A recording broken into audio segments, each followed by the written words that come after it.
আমরা ইতিমধ্যে বাংলাদেশ পরিবেশ আন্দোলনের পক্ষ থেকে সরাসরি আবেদন করেছি এবং মাননীয় প্রধানমন্ত্রী যদি সত্যি শুনে থাকি বা সত্য আপনাকে আজকে শেয়ার করছি, আতিক সাহেব যিনি আমাদের উত্তরে সিটি কর্পোরেশন তিনি জানিয়েছেন আমাদের এই বক্তব্য মাননীয় প্রধানমন্ত্রীকে বলার পর উনি বলেছেন খবরদার, এটি অসম্ভব একটি অন্যায় আবদার। ওরা বলছে আমাদের অর্থনৈতিকভাবে স্বাবলম্বিতার জন্য এখানে আমরা দোকানপাট করব। মাননীয় প্রধানমন্ত্রী বলছে তুমি একটা পার্ক প্রকল্পের জন্য ব্যবস্থা নাও, যতটুকু জমি তাদের একান্তই দরকার বিশেষ করে পার্কিং টার্কিংয়ের জন্য অন্যান্য যানবাহনের, তার বাইরে 1 ইঞ্চি জায়গা যদি থাকে ওটাকে যতটুকু পারো ফেরত দেওয়ার চেষ্টা করো, কারণ এলিভেটেড এক্সপ্রেস আর মেট্রো রেল আর মেট্রো রেল স্টেশন মিলে ওইটাকে পুরোপুরি কনক্রিট জঙ্গল করেছে, ওখানে 5টি স্কুলও আছে। অতএব সবকিছু মিলে এই অনাচার সবকিছু প্রধানমন্ত্রীকে ঠিক করতে হবে, এখানেও আমাদের আপত্তি রয়েছে। তাহলে অন্যান্য সংস্থাগুলোকে হয় ভেঙে দেন, শেষ করে দেন, সকল মন্ত্রণালয় প্রধানমন্ত্রীর আন্ডারের একটি মন্ত্রণালয় বানিয়ে দেন, অথবা এই সংস্থাগুলিকে জবাবদিহির মধ্যে আনেন। একটি মেট্রো রেল কর্তৃপক্ষের কি করে সাহস হয় যতটুকু তার দরকার যিনি ততটুকু অধিগ্রহণ করেছেন নিয়েছেন, বাদ বাকি অংশগুলো নবাদুর দৃষ্টিতে দখল করা, টেম্পোরারি দখল করা কি পার্মানেন্টলি দখল করার এই প্রয়াস নেওয়ার চেষ্টা করে।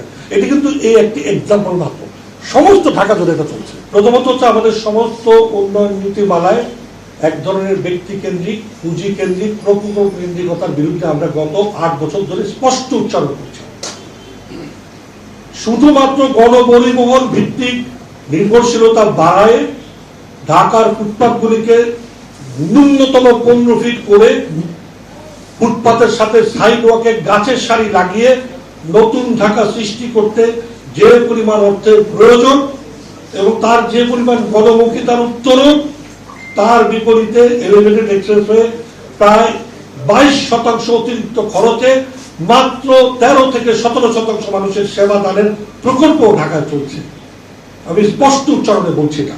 তার মানে আমরা গণপরিবহন ভিত্তিক সমাধানে সড়কগুলিকে গাড়ির জন্য সংকুচিত করে প্রাইভেট কারকে নিয়ন্ত্রণ করে গণপরিবহন ভিত্তিক বানিয়ে ফুটপাথকে, পদচারী বান্ধবতাকে এবং বৃক্ষকে আবার আচ্ছাদিত নগরী বানিয়ে এই পরিবর্তনে যে টাকা খরচ হবে তার 17 কোটি টাকা খরচ করে এই ধরনের প্রকল্প করা হয়েছে।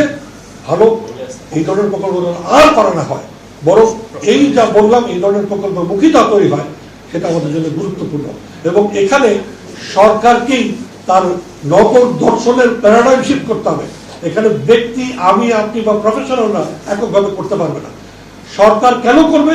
কারণ নগরীর 78 থেকে 84% মানুষ এখনো এই উন্নয়নকে দেখে অভিশাপ দিচ্ছে, অভিবাদন জানাতে পারছে না। অভিবাদন যদি জানাতে হয় তাহলে তাদের অংশটুকুর উন্নয়ন করলেই কেবল একটি সমন্বিত সামগ্রিক উন্নয়ন নিশ্চিত হতে পারে। আমরা সেই দাবিটা আজকে আপনাদের মাধ্যমে করছি।